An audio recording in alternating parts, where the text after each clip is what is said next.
In this video, I'll be covering several different types of anxiety disorders, including phobias, panic disorder, and social anxiety disorder.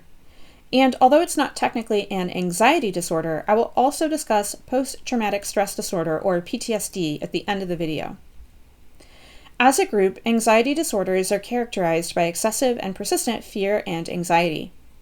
We all experience anxiety from time to time, but for someone with an anxiety disorder, this anxiety is pervasive and debilitating, and the amount of anxiety that they experience is usually out of proportion with the actual threat.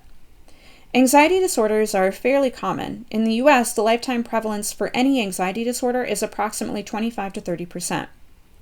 Anxiety disorders are also frequently comorbid with each other. That is, people who qualify for one anxiety disorder frequently also qualify for another as well. Let's talk more now about some specific anxiety disorders. I'll start first with specific phobia.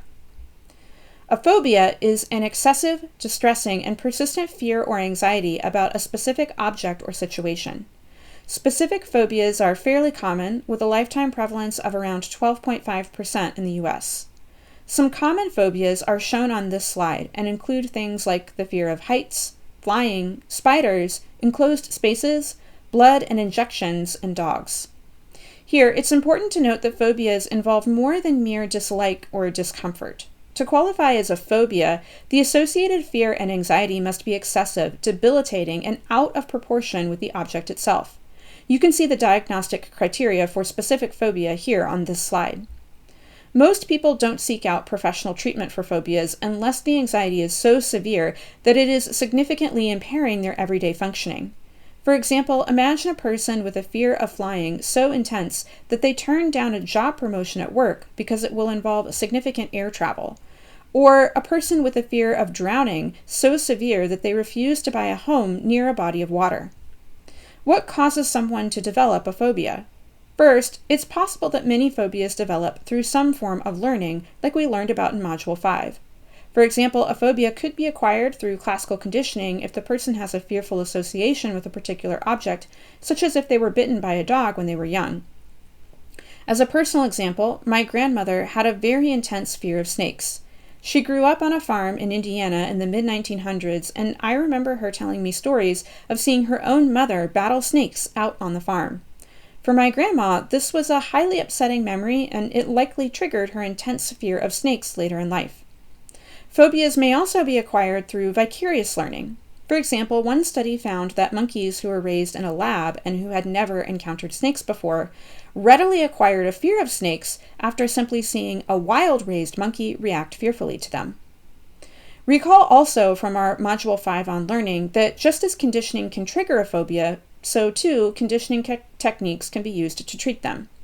Specifically, systematic desensitization, where the person is exposed to the feared object or situation in small but gradually increasing steps, is a common and effective treatment for many phobias. There's also some evidence that phobias may have a fairly strong genetic component too, as having a first-degree relative with a phobia increases one's own chances for developing a phobia as well. Another type of anxiety disorder is panic disorder. People with panic disorder experience recurrent and unexpected panic attacks.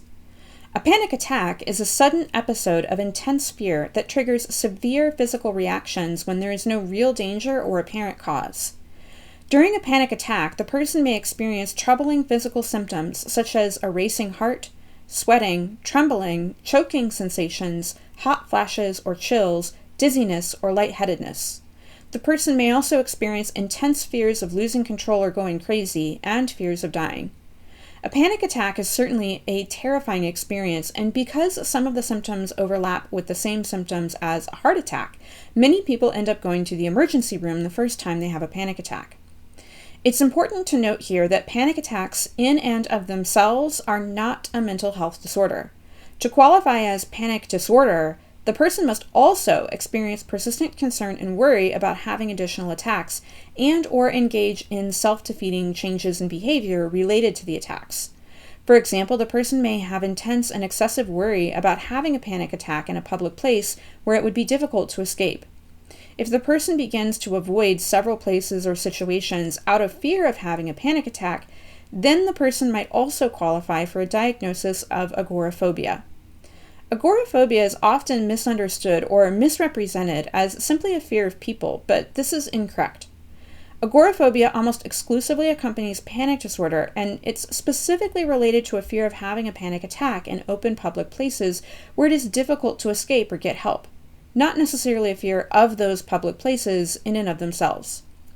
The lifetime prevalence of panic disorder and agoraphobia in the US is 4.7%, and about a third of people who have panic disorder go on to develop agoraphobia. Rather than agoraphobia, people with a persistent and intense fear of social situations might instead qualify for a diagnosis of social anxiety disorder, formerly called social phobia. Specifically, social anxiety disorder involves an intense, persistent fear of being watched and judged by others.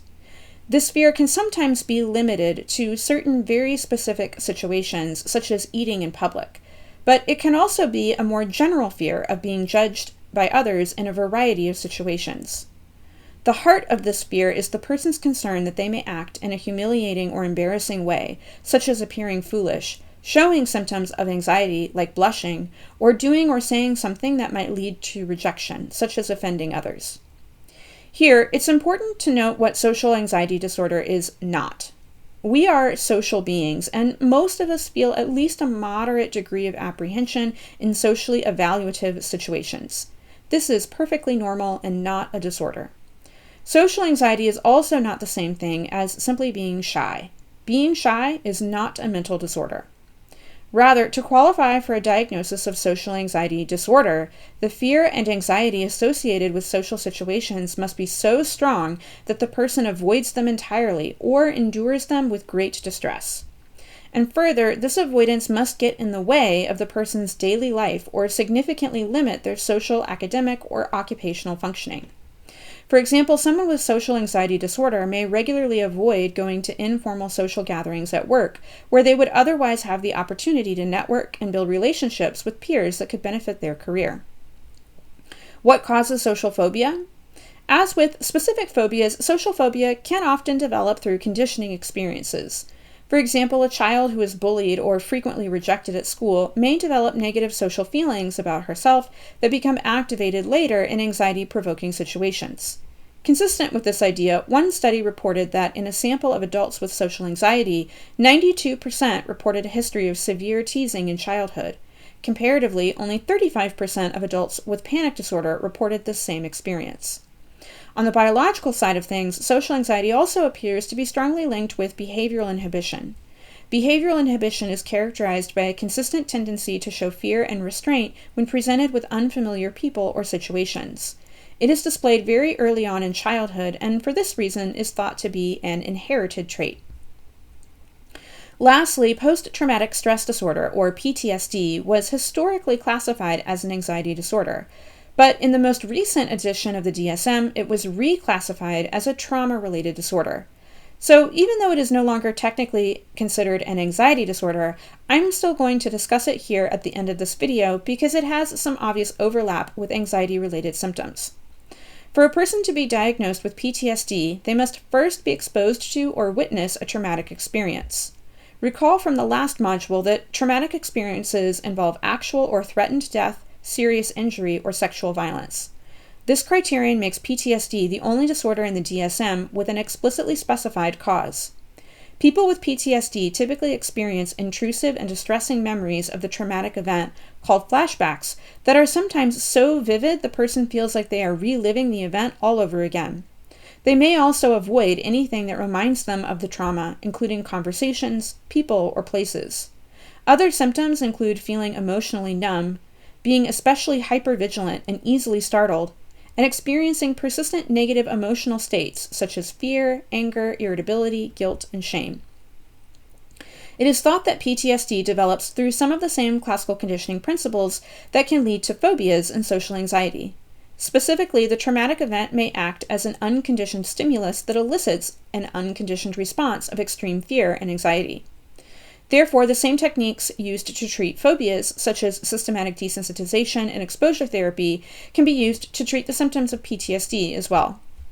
Of course, not everyone who experiences a traumatic event will necessarily go on to develop PTSD. Risk factors for developing PTSD include greater trauma severity, lack of immediate social support, and more subsequent life stress. People are also more likely to develop PTSD for traumatic events that involve harm by others, such as combat, compared to other types of traumas, such as natural disasters. All told, roughly 7% of adults in the US, including 9.7% of women and 3.6% of men, experience PTSD at some point in their lifetime. Okay, let's pause for an application practice question before we close this video. Sophia has a persistent and intense fear of social situations that has gotten in the way of her daily life. Which disorder does Sophia most likely qualify for? The answer is B, social anxiety disorder. In this video, I discussed 4 different anxiety disorders: specific phobia, panic disorder, agoraphobia, and social anxiety disorder. Although not technically an anxiety disorder, I also discussed PTSD at the end of the video. For the exam, you should be able to describe the symptoms, causes, and treatments for each of the disorders we discussed, and you should also be able to identify each disorder in a given example description.